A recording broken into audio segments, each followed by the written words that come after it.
Olá pessoal, vamos aí dar início à parte final do nosso curso, né?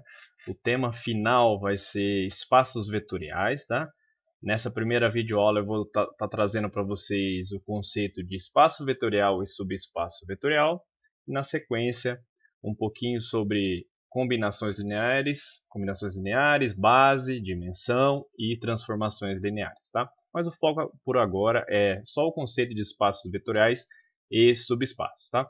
O objetivo aqui dessa videoaula é ser bem breve, tá? Apenas para recordar para vocês alguns conceitos. Então, vamos começar aí.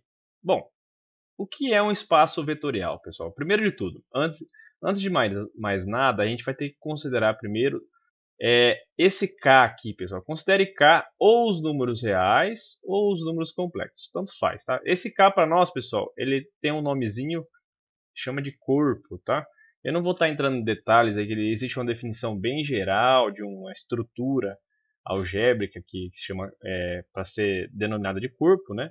Mas para o nosso caso aqui, a gente vai estar pegando simplesmente corpos ou os números reais, que nós já estamos acostumados a mexer, ou os números complexos, tá? Tanto faz.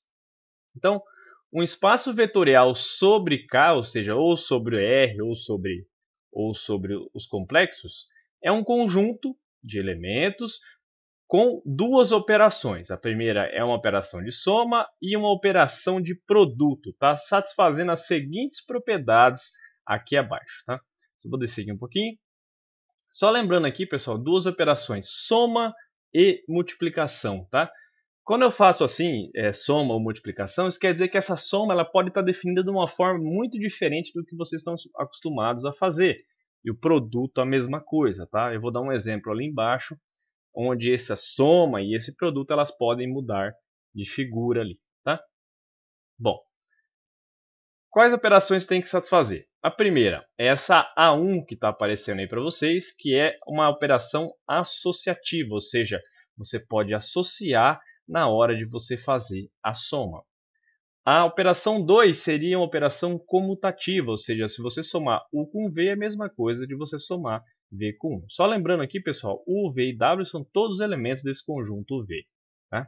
Então, associativa, comutativa e, por último, a existência de um elemento neutro, ou seja, existe alguém que na hora que você somar com todo mundo, certo, dá somente esse elementinho aqui, ou seja, U somado com o zero daria o próprio elemento 1. Então, ou seja, um elemento neutro para a soma, ele não contribui em nada na soma. Tá?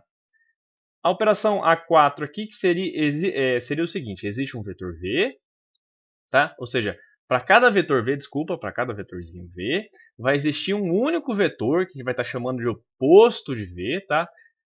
De tal forma que na hora que você soma com V, o resultado dá o vetor nulo, ou seja, para cada vetorzinho V, existe um oposto a ele na hora que você soma, e isso dá o vetor nulo. Então, primeiro, a gente teve a associatividade, a comutatividade, o elemento neutro e agora o elemento oposto. Isso foram operações, foram propriedades envolvendo somente a soma.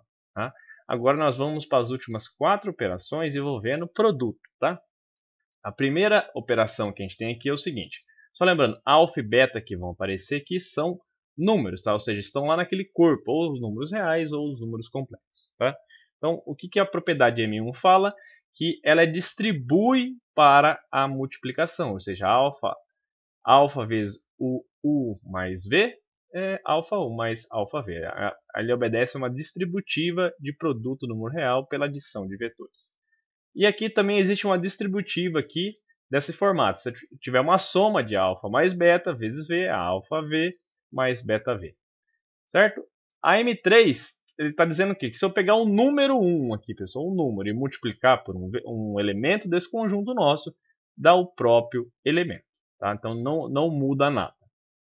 E a última propriedade é que se eu tiver um produto de números e multiplicar por um elemento lá do meu espaço vetorial, eu posso fazer uma associatividade aqui, tá, pessoal? Estão percebendo aqui que é alfa beta vezes V. Eu posso fazer primeiro beta vezes V e depois multiplicar por alfa. Então, um conjunto, pessoal, com duas operações, com uma soma e um produto, obedecendo essas 8 propriedades, vai ser chamada de um espaço vetorial. Tá? E os elementos ali desse conjunto vão ser chamados de vetores. Tá? Bom, aqui vocês estão vendo que tem uma anotaçãozinha com a setinha em cima do vetor. Aqui é mais para facilitar para vocês entenderem o que é vetor e o que é número. Tá? Aqui alfa, beta são números. Nesse caso a gente está considerando números reais.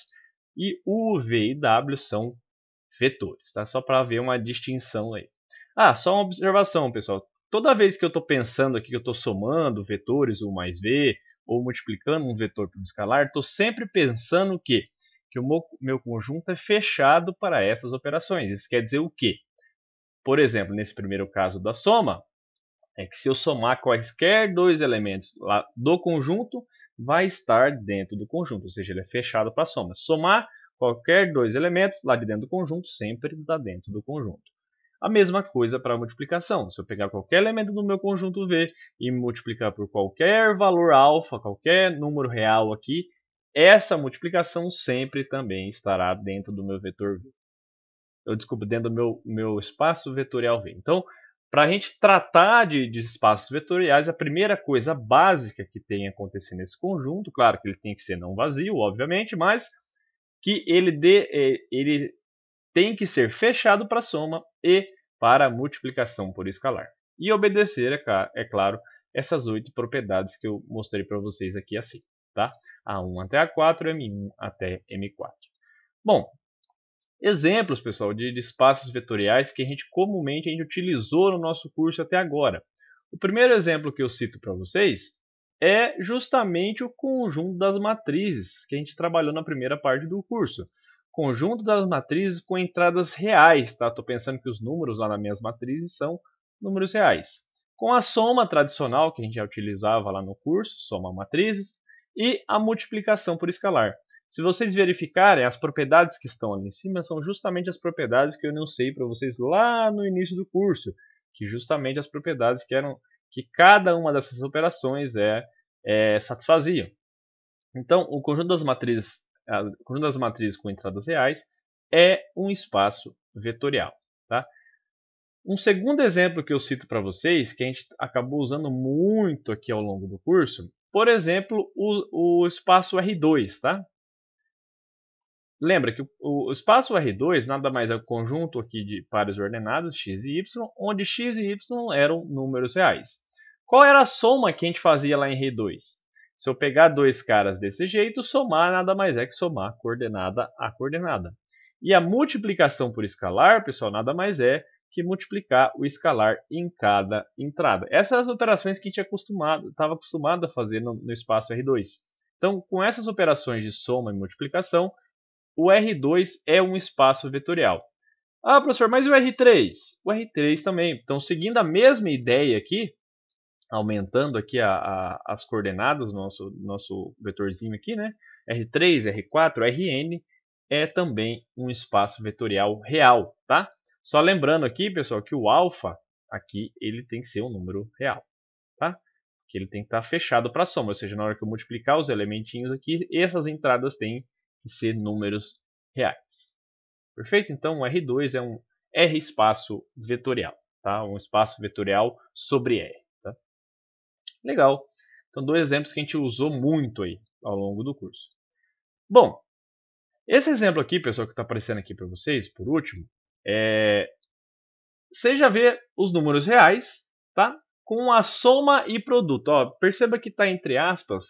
Eu vou estar mudando um pouco da soma aí, tá, pessoal? Eu vou estar dando uma cara diferente para ela. Por quê? Vamos pensar que o meu conjunto, os elementos, são números reais. Mas para nós, vamos aqui observar o item 1. Para nós, somar, entre aspas, significa subtrair os elementos. Subtrair que é a subtração que vocês já conhecem. Então eu estou criando uma nova operação. Tá? A minha soma nada mais é que subtrair os elementos. E multiplicar por um escalar real é a multiplicação tradicional. Tá? Isso eu estou dizendo aqui no item 2. Vou colocar aqui. Será que esse conjunto de números reais com essa nova operação de soma, será que isso é um espaço vetorial? Tá?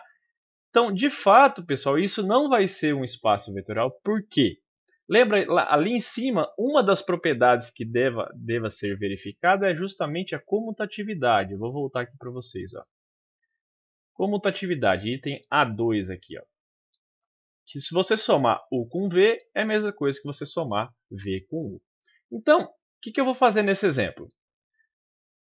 Eu vou pegar dois números reais e vou aplicar a soma deles. Então, por exemplo, o U eu vou pegar o 3.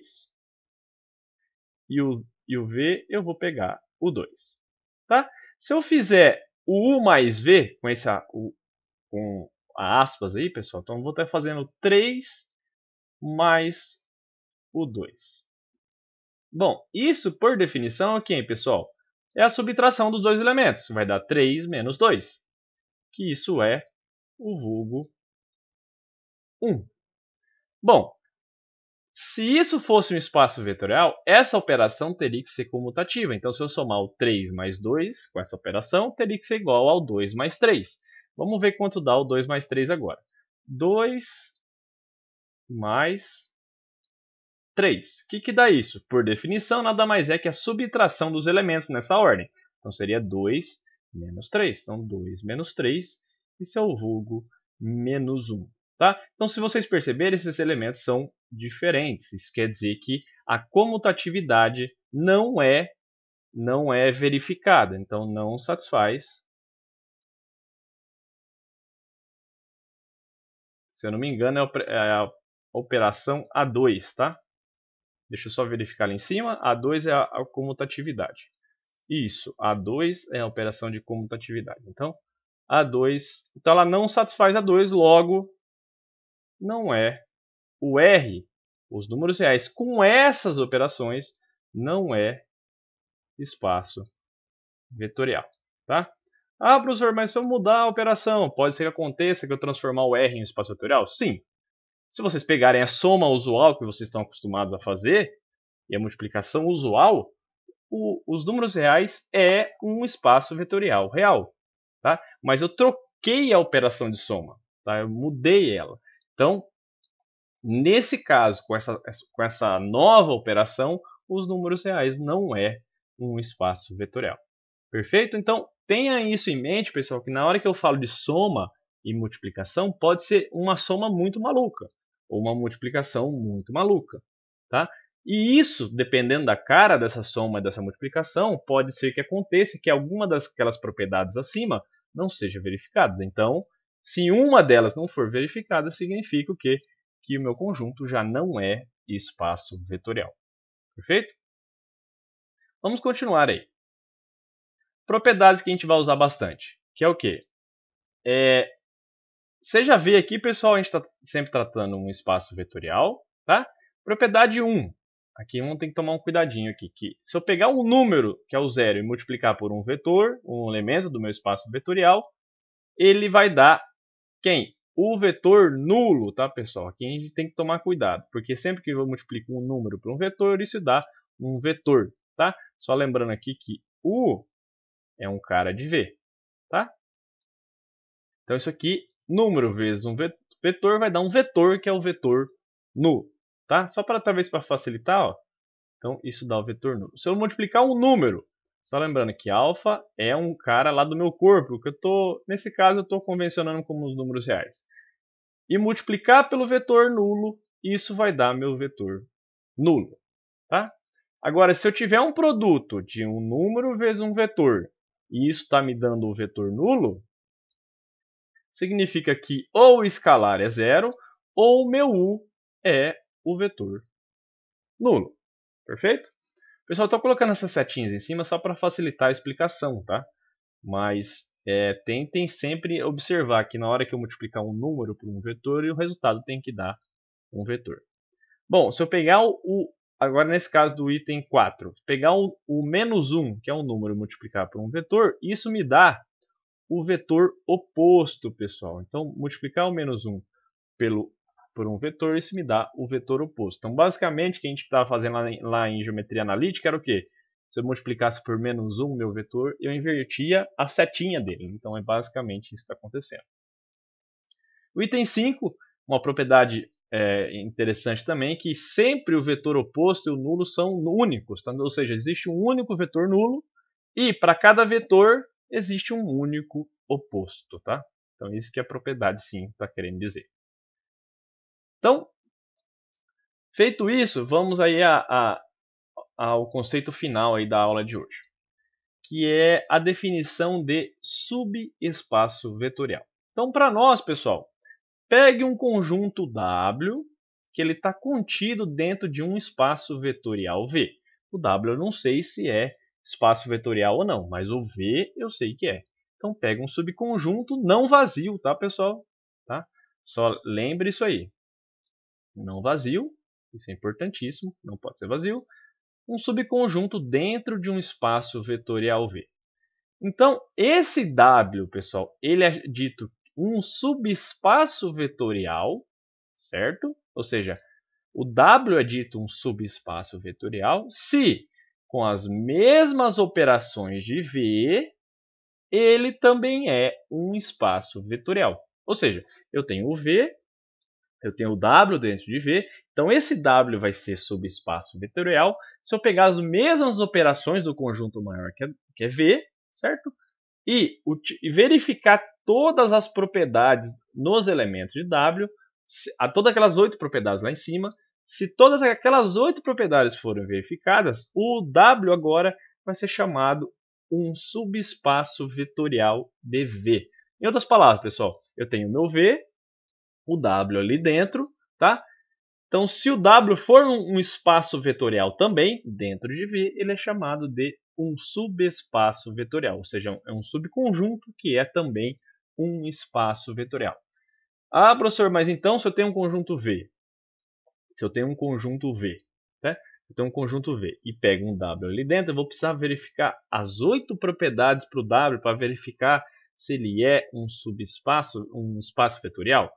Esse é o caminho mais árduo, tá? Mas nós vamos ver já que tem uma forma mais simples de verificar quando um subconjunto de um espaço vetorial é ou não um subespaço vetorial, tá? Só uma observação que aqui está esse asterisco aqui, que todo espaço vetorial V ele admite pelo menos 2 subespaços. Quem? O subespaço somente com o vetor nulo e ele próprio, tá? Ele próprio é um subconjunto dele mesmo, tá? Então, e satisfaz todas as propriedades, obviamente. Então, V é um subespaço de V.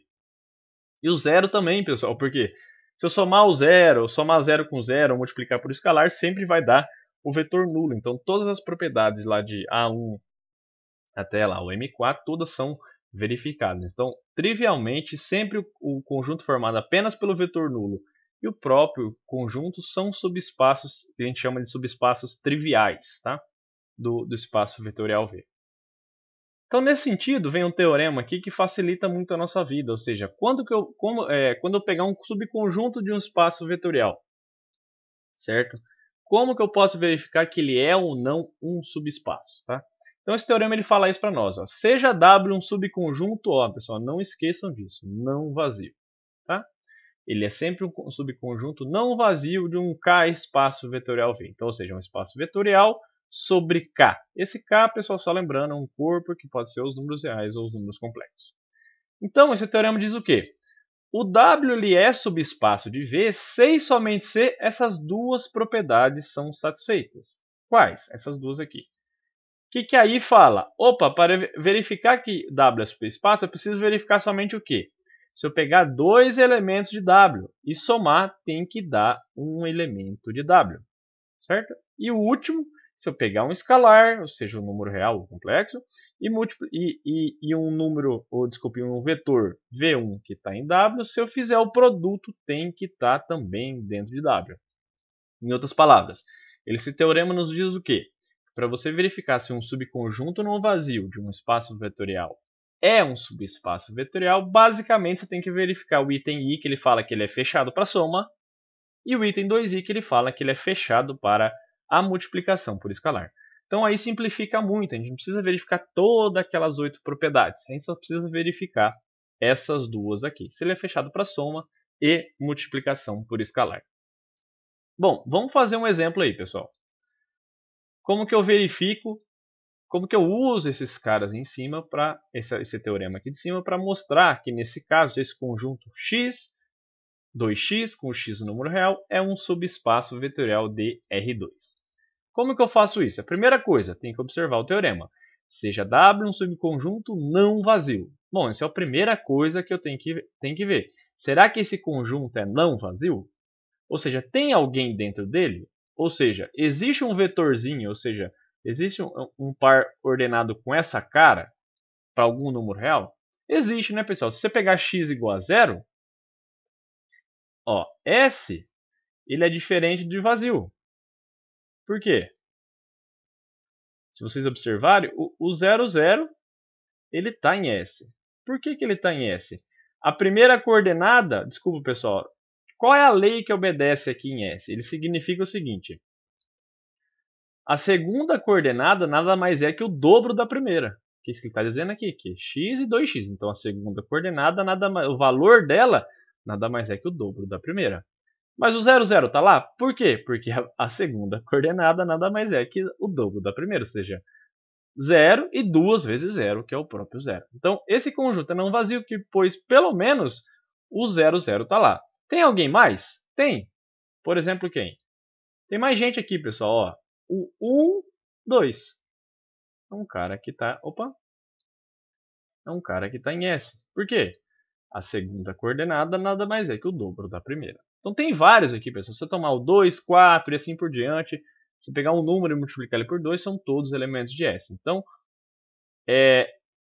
esse S é um conjunto não vazio. Então, a primeira coisa que o teorema fala, tem que pegar um subconjunto não vazio dentro de um espaço vetorial que a gente sabe que é o R2, que a gente já conversou ali em cima, que era um espaço vetorial. Então, a gente precisa verificar essas duas propriedades. Para que esse nosso conjunto seja subespaço, eu tenho que pegar dois caras lá dentro e somar e verificar que está lá dentro. Então, essa é a primeira coisa que a gente vai fazer. Item I. Vamos pegar dois elementos, certo? Dois elementos aqui desse conjunto. Vamos chamar o primeiro elemento aqui, pessoal, de U. É um elemento aqui de dentro. Então, seria um x1, vírgula, então 2 vezes x1. Então, ou seja, um elemento de S tem essa cara. Segunda coordenada nada mais é que o dobro da primeira. Vamos pegar um segundo vetor, que a gente vai estar chamando, sei lá, de V, e vai ser um y1, 2y1. Esses elementos são elementos desse meu S? São. Segunda coordenada é o dobro da primeira, segunda coordenada é o dobro da primeira. Então, U e V são dois elementos de S. Tá? Esse pertence meu ficou feio, eu vou colocar aqui em cima. Então, os dois elementos, tanto U e V, estão em S. Certo? Então, item I que eu tenho que verificar o quê? Se eu somar os dois, tem que estar dentro do meu S. Então, vamos somar. U mais V. U mais V. Então, isso aqui nada mais é que x1, 2x1, mais y1, 2y1. Soma esses dois caras, pessoal. Como que fica? A soma tradicional. Lembra que a gente está em R2, então o S ele tem que ser um subespaço com as mesmas propriedades de S2, ou de R2. Né? Ou seja, então a soma e a multiplicação são as mesmas herdadas de R2. Então a soma aqui é a soma coordenada a coordenada. Isso vai dar aqui x1 mais y1 e por fim 2x1 mais 2y1.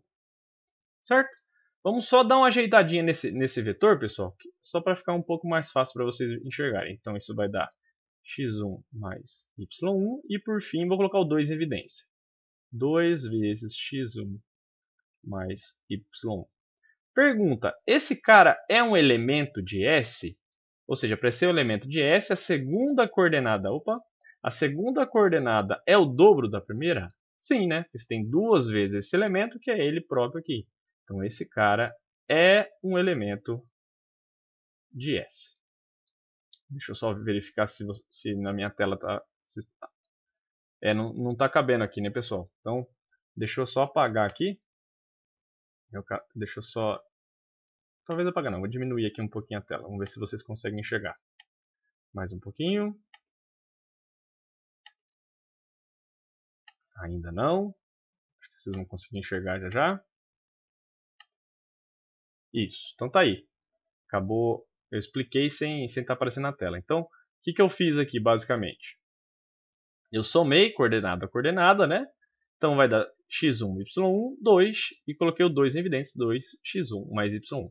Esse cara de fato é um elemento de S, porque a segunda coordenada nada mais é que o dobro da primeira. Perfeito? Então a primeira propriedade é verificada, ou seja, se eu pegar dois elementos quaisquer, peguei dois caras quaisquer, somei, está dentro do meu conjunto. E por fim, o último, pessoal, que se eu pegar um número real, por quê? Um escalar, porque eu estou pensando em um subespaço de R2. R2 é um espaço vetorial real. Então, nesse caso, se eu pegar um número real, eu vou fazer alfa vezes u. O meu u é um vetor qualquer, pessoal. Então, isso vai dar quem? Alfa vezes x1, 2x1. Bom, faço a multiplicação por escalar tradicional, porque a gente está herdando a mesma multiplicação de R2. Como é a multiplicação aqui? Multiplicação coordenada a coordenada. Então, aqui isso vai dar o quê? Alfa x1 e alfa 2 vezes x1. Vamos só organizar um pouquinho esse vetor, pessoal. Vai dar quem? Deixa eu baixar aqui um pouquinho mais. Alfa x1 e vou jogar só o 2 ali para frente para facilitar a visualização. 2 vezes alfa x1. Esse cara é um elemento de S? Sim, ele é porque a segunda coordenada nada mais é que o dobro da primeira. Então, o que eu acabei de mostrar? Que se eu pegar um escalar qualquer e multiplicar por um vetor qualquer de S, ele continua em S. Em outras palavras, eu verifiquei que é fechado para a multiplicação. Então, eu acabei verificando os 3 itens desse teorema aqui de cima, pessoal. Por que eu falo 3 itens? Porque você tem que verificar que ele é não vazio, ele é fechado para soma e multiplicação por escalar. Então, foi isso que eu fiz. Mostrei que ele é não vazio, exibindo alguns vetores que estão ali dentro. Ele é fechado para soma, que eu somei quaisquer dois elementos e obtive um elemento dentro de S. E por fim, se eu multiplicar por escalar, ainda é um elemento de S. Perfeito?